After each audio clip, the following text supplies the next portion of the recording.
Welcome to Eesha vlogs. Ekadashi వచ్చింది కదండి.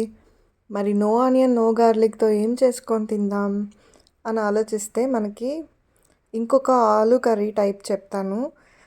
మీకు ఎలా కుదిరిందో నాకు కమెంట్ సెక్షన్లో చెప్పండి. ఫస్ట్ అయితే ఆలు నేను కట్ చేసి 4 పీసెస్గా బాయిల్ చేసుకున్నానండి. కొద్దిగా సాల్ట్ అండ్ కొద్దిగా పసుపు వేసి ఇప్పుడు దాన్ని నీట్గా పీల్ చేసుకుంటానమాట. ఫస్ట్ అయితే ఈ వాటర్ మనం చేంజ్ చేసుకోవాలి. 2 to 3 టైమ్స్ వాటర్ వేసి మనం చన్నీళ్ళు మళ్ళీ తీసేస్తూ ఉంటే మనం చేయి పెట్టే అంత దీంట్లోకి వస్తాయన్నమాట టెంపరేచర్. లేదంటే చాలా వేడిగా ఉంటుంది, మనం పీల్ చేయలేము. ఇవన్నీ పీల్ చేసిన తర్వాత అయితే నేను ఇవి 4గా కదండి మనం కట్ చేసి పెట్టుకున్నాము, దాన్ని మళ్ళీ కొంచెం చిన్న చిన్న పీసెస్గా కట్ చేస్తున్నాను. మీకు కర్రీలో పీసెస్గా ఇష్టము అంటే ఇలా కట్ చేసుకోండి, లేదంటే మొత్తం మ్యాష్ చేసేసేయండి. మ్యాష్ చేసిన కర్రీ చాలా బాగా వస్తుంది. ఈ కట్ చేసుకున్న వాటిని అయితే పక్కన పెట్టేసుకొని ఒక ప్యాన్ పెట్టుకుందాము స్టవ్ మీద. ప్యాన్లో కొద్దిగా ఆయిల్ వేస్తున్నాను, ఒక 3 టేబుల్ స్పూన్ వరకు.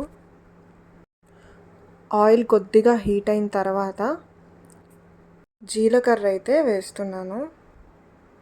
ఇది కొంచెం వేగిన తర్వాత దీంట్లోకి అయితే మనం కొద్దిగా ఇంగువ అయితే వేసుకోవాలి. మీ దగ్గర గడ్డ ఇంగువ ఉన్న వేసుకోండి, నేను ఇక్కడైతే పొడి ఇంగువ వేస్తున్నాను.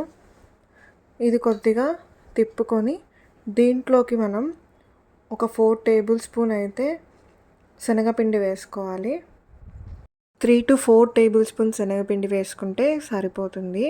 దీన్ని మనం మంచిగా గోల్డెన్ బ్రౌన్ వచ్చేలాగా ఫ్రై చేసుకోవాలి. ఆ శనగపిండి వేగుతుంటేనే మీకు స్మెల్ తెలుస్తుందండి, పచ్చివాసన పోయిందా లేదా అనేది. అలాగా మంచిగా ఫ్రై చేసుకోవాలన్నమాట. ఇది ఫ్రై అవ్వడానికి ఎక్కువ టైం ఏం పట్టదండి, 2 to 3 మినిట్స్ టైంలోనే ఇది ఫ్రై అయిపోతుంది. ఇది కొద్దిగా ఫ్రై అయిన తర్వాత దీంట్లోకి అయితే నేను కొద్దిగా అల్లం పేస్ట్ అయితే వేస్తున్నాను. అల్లం వెల్లుల్లి కాదండి, ఉత్త అల్లం పేస్ట్. అల్లం పేస్ట్ వేసి కొద్దిగా ఫ్రై చేస్తున్నాను.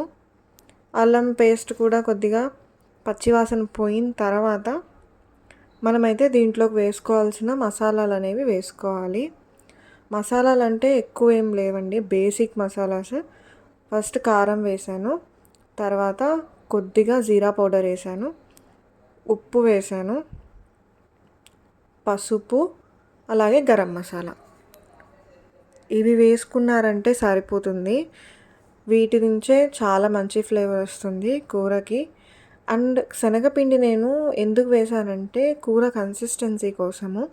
నేను ఇందాక ముక్కలుగా చేశాను కదా పొటాటో, మీరు ఆలు కనుక కొంచెం స్మాష్ చేసి వేసుకుంటున్నారు అంటే మనకి అంత శనగపిండి కూడా పడదు, కొంచెం శనగపిండితోనే సరిపోతుంది. సో అది మీరు చూసుకోండి. నేను ముక్కలు వేస్తున్నాను కాబట్టి ఇలాగా ఎక్కువ కొంచెం శనగపిండి వేసుకున్నాను. ఇది కూడా కొద్దిగా మనం ఫ్రై చేసుకున్నాక వెంటనే దీంట్లో వాటర్ వేసేసుకోవాలి. ఎందుకంటే మసాలాలు తక్కువ ఆయిల్లో మనం లేదా కొంచెం హై ఫ్లేమ్లో పెట్టేటప్పుడు మాడిపోతాయి. మనం అది చూసుకోవాలన్నమాట. మాడిపోతే కర్రీ టేస్టే మారిపోతుందండి. నేను ముందే టొమాటో పేస్ట్ చేసి పెట్టుకున్నాను. మీరు టొమాటో పేస్ట్ చేయడం లేట్ అవుతుందంటే కొద్దిగా వాటర్ వేసేసుకోండి, పర్లేదు. నేనైతే ఇక్కడ డైరెక్ట్గా టొమాటో పేస్టే వేసేస్తున్నాను. టొమాటో ప్యూరీ ఎందుకు వేస్తున్నానంటే మీ కర్రీ కన్సిస్టెన్సీలో టొమాటోస్ ముక్కలుగా వేస్తే ఒక టేస్ట్ వస్తుంది, అలాగే ప్యూరీ వేస్తే ఒక టేస్ట్ వస్తుంది. కావాలంటే ట్రై చేసి చూడండి. ప్యూరీకి చాలా బాగుంటుంది, మనం రోటీలోకి తింటున్నాం కాబట్టి. ఇది మంచిగా మనం కలిపేసుకొని ఆ టొమాటో కూడా కొద్దిగా పచ్చివాసన పోయి ఆయిల్ కొద్దిగా పైకి వస్తే సరిపోతుంది. అంటే అప్పుడు మనకి టొమాటో మంచిగా వేగిపోయిందని అర్థం అన్నమాట. చూసారా, దగ్గర పడిపోయింది. ఇప్పుడైతే నేను ఇందులోకి కొద్దిగా వాటర్ అనేది వేసేసుకుంటున్నాను. ఆ జారే నేను కడిగి వేస్తున్నాను, మీరు ఫ్రెష్ వాటర్ అయినా వేసుకోవచ్చు. ఇది ఒకసారి కలిపేసుకున్నామంటే మీకు ఒక థిక్ కన్సిస్టెన్సీ అనేది వస్తుంది గ్రేవీ. అదొక ఉడికిన తర్వాత అంటే మీరు ఫస్ట్ లంప్స్ ఉన్నాయి కదా అవి ముందు ఇది చేసుకోవాలి. ఎక్కువ వాటర్ వేసేసి మీరు కలిపేటప్పుడు ఏంటంటే ఆ లంప్స్ అలానే ఉండిపోతాయి. అందుకని ఫస్ట్ కొద్దిగా వాటర్ వేసుకొని ముందు ఆ లంప్స్ని క్లియర్ చేసుకోండి. అంటే గడ్డలుగా ఉన్నాయి కదా వాటిని క్లియర్ చేసుకోండి. తర్వాత మీకు గ్రేవీ ఎంత కన్సిస్టెన్సీ కావాలో అంత కన్సిస్టెన్సీకి వాటర్ వేసేసుకోవచ్చు. ఇక్కడ నాకు ఒక 1.5 గ్లాస్ అయితే వాటర్ పట్టింది నేను తీసుకున్న శనగపిండి క్వాంటిటీకి. మీకు ఎంత పడుతుందో చూసుకొని చేసుకోండి. కొద్దిగా పలుచగానే ఉండాలి, మీకు ఉడికిన తర్వాత అది దగ్గరకు వస్తుంది. తర్వాత నేను ముందుగా కట్ చేసి పెట్టుకున్న ఆలు అయితే వేసేస్తున్నాను. ఆలుకి మనం ఏదైతే గ్రేవీ పెట్టామో అది ఒక 10 మినిట్స్ ఉడికిస్తే సరిపోతుంది. ఆ గ్రేవీ అనేది పట్టేస్తుంది అనమాట. కొంచెం కొత్తిమీర చల్లేసి నేను మూత పెట్టుకుంటున్నాను.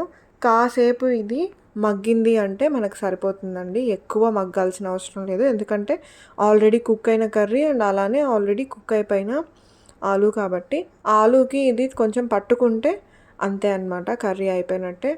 చూసారా ఎంత సింపుల్గా అయిపోయిందో కర్రీ. నేను ఇవాళ కర్రీలోకి చపాతీ చేస్తున్నాను అనమాట.